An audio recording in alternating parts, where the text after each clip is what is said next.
Welcome back.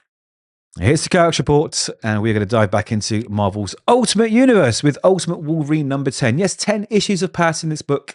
Not much story has passed through those pages, but we are going to look at this issue page by page. There will be spoilers, so please do read it beforehand. If you want it spoiled, like the video if you can, hit subscribe too. That would be amazing. So like I say, this book really has fallen short in every single possible way it possibly could. Chris Condon is writing it, and this issue is actually drawn by Alex Lins, which is a departure. I think last issue was Alessandro Capuccio, who I think is more of the regular artist on the book. Anyway, it really was an interesting premise to start with, right? Wolverine in the Maker's world is the Winter Soldier, okay? And we had issue after issue, which are very repetitive, not really moving onwards. A lot of the characters that were thrust into the story felt like they didn't belong there. Wolverine himself, I don't think he even spoke for a number of issues. And eventually, you know, he was rescued and he's working through his deprogramming, and none of it has really hit. None of it really matters at all. And we're getting a few issues here and there for the spectacle of something, but never really continues into the next issue. So really, what's really happening in Ultimate Wolverine? I'll tell you, nothing. Nothing is happening in Ultimate Wolverine. The last issue, they had commandeered and reworked this Sentinel that they could use as a Trojan horse to get into the Director X's base, rescue some mutants, you know, the usual story. They came out, there was ridiculous fight scenes, which were repetitive themselves. Wolverine chased after Dr. Alonyo Prostovich, who is the sort of lead scientist that was behind him being sort of programmed into the Winter Soldier, and nothing really happened. Sabretooth was introduced as a good guy a few issues ago, looking after some children, and that's where we start here. We start off with Sabretooth knocking on Wolverine's door while he's taking a power nap, okay? Now, their base is in the Chernobyl nuclear power plant in Western ER. And really, I'm honestly struggling. I'm struggling to be enthusiastic about this, but let's get into the story. He's knocking on the door and he has a gift for Wolverine because he's leaving.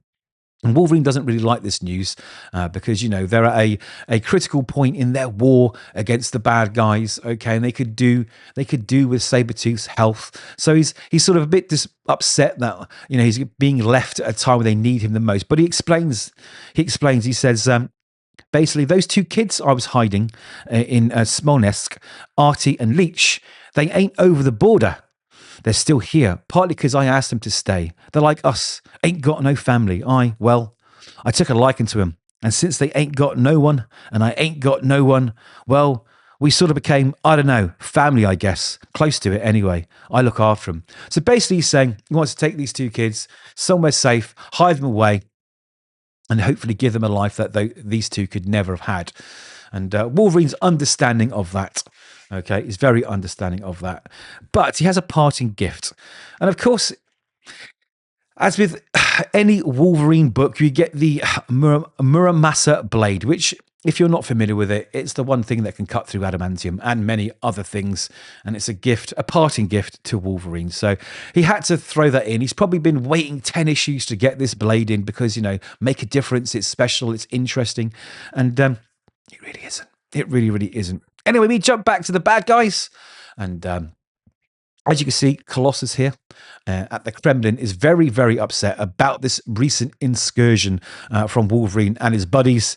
Okay, and he wants answers, and he's not getting those answers fast enough. So what Chris Condon does, he just throws in this panel every issue to like, oh, whoa, shock. You know, we have Colossus crushing this guy, I think, through his chest, and just, you know, being the badass that he is. Now, the Doctor says, listen, my team may have discovered something of interest.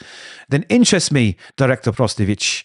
We tasked 3 Sentinel units to survey the western border. They found nothing out of the ordinary until we realized, essentially, because they really need to move the plot onwards, because there isn't any plot at all. Okay, rather than we find the bad guys or a traitor or something that leads eventually to the good guys' base being discovered, right? We need to thrust it in a couple of panels so we can get to the next spectacle of a boring fight that's going to happen like every issue. Really. And that's what happens. They've discovered the base. So unlike the last issue where the good guys were attacking the bad guys, they're going to go and attack the good guys in their base. All the characters are really, really angry. You know, there's the usual dialogue that you get trying to make them sound really, like, really bad and really, frightening. And it just falls. It just falls. You've got Omega Red here going, the battle. It calls to me. You know what I mean? It's just so tripe. It's tripe. Anyway, Wolverine, he's watching the moonlight.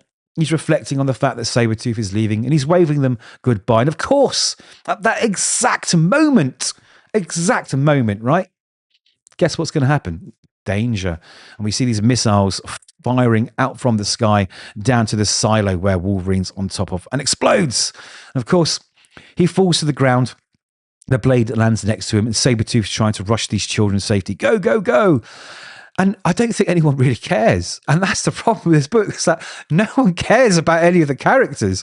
I don't care if these two mutants die. I really don't care. I just don't.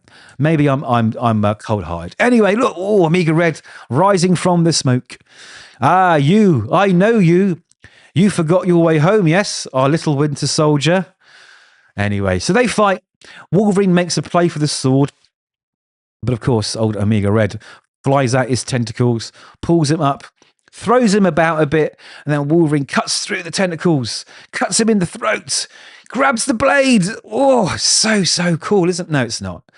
At this point, it's just boring. It's just another random fight scene thrown in because there is no story whatsoever.